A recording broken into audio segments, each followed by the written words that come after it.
5. Good morning, students. Today we'll start with dissolution of partnership. In this chapter, you have to learn about number 1 is realization account.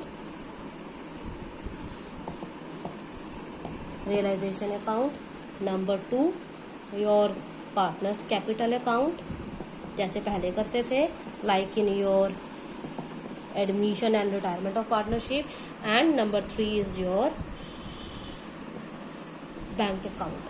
You will not make balance sheet in dissolution of partnership because your partnership business comes to an end. आपका partnership business खत्म हो रहा है, so you will not make balance sheet. आप यहाँ पर balance sheet नहीं बनाएंगे. In place of balance sheet, you have to make bank account. So it's just like your balance sheet, your bank account total always equals to each other. Debit का total credit के बिल्कुल बराबर आना चाहिए in your bank account. Today I will show you the format of realization account. How to make realization account, कैसे बनाते हैं realization account. So just make the ruling of realization account. ये उसकी रूलिंग है. कुछ इस तरह से दिखता है realisation account.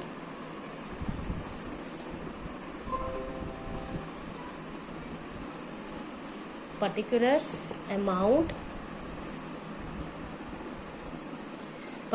and amount.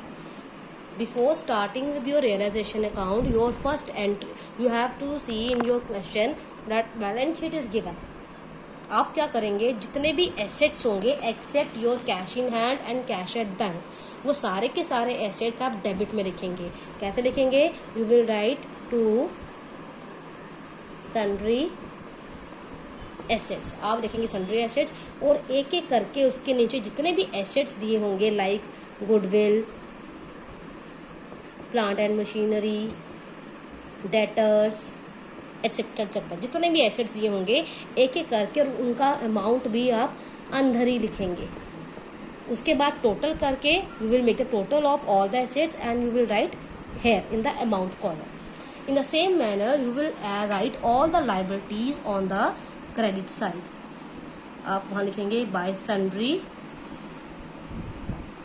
Liabilities और एक एक करके जितनी भी लायबिलिटीज होंगी वो यहाँ लिखेंगे like your creditors, bank loan,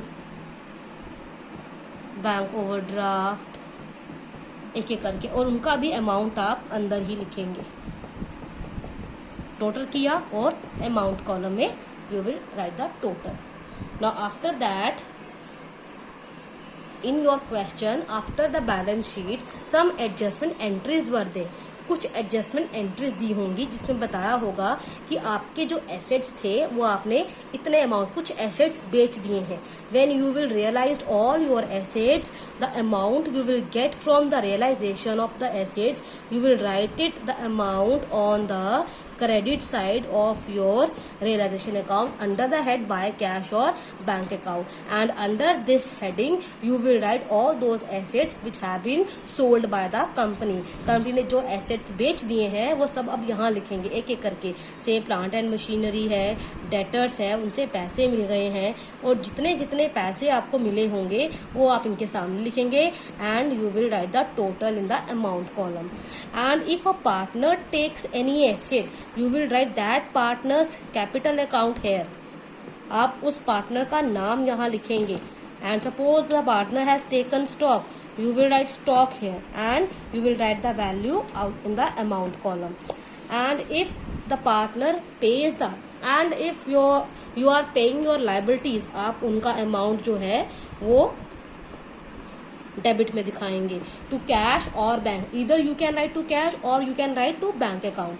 suppose आपने क्रेडिटर्स को पैसे दे दिए हैं तो आप यहाँ लिखेंगे क्रेडिटर्स. आपने बैंक लोन भी दे दिया है, आप लिखेंगे बैंक लोन और जितना भी अमाउंट आपने दिया होगा यहाँ लिखेंगे. Suppose there is no information for bank overdraft. Bank overdraft को आपने कितने पैसे दे दिए हैं, उसको कितने पैसे में पे कर दिया है, उसके बारे में कोई इन्फॉर्मेशन क्वेश्चन में नहीं दी है, तो आप क्या अज्यूम करेंगे कि आपने उसके पूरे पैसे दे दिए हैं और आप यहाँ लिखेंगे बैंक ओवरड्राफ्ट. जितना अमाउंट आपने यहाँ लिखा होगा वो सेम अमाउंट आप यहाँ लिखेंगे और टोटल करके बाहर दिखा देंगे अमाउंट कॉलम में। If some expenses were paid by the company, company का इस दौरान एसेट्स को बेचने पे और लाइबिलिटीज को पे करने में कुछ खर्चा हो जाता है, तो आप यहाँ लिखेंगे to cash account and in bracket you will write realisation expenses और अमाउंट कॉलम में बाहर लिख देंगे। After that you will make the total.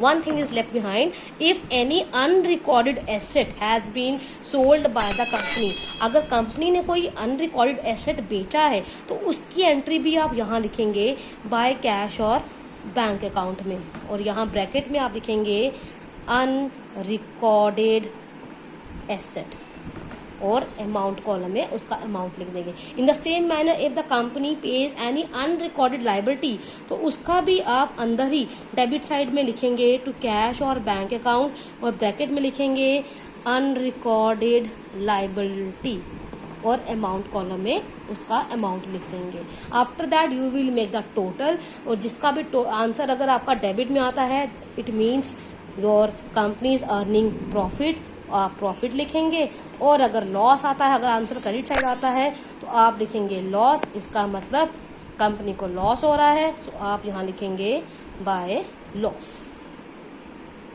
So you will divide that profit and loss between all the partners in the said ratio. So I hope this realization account format is clear to all of you. Thank you.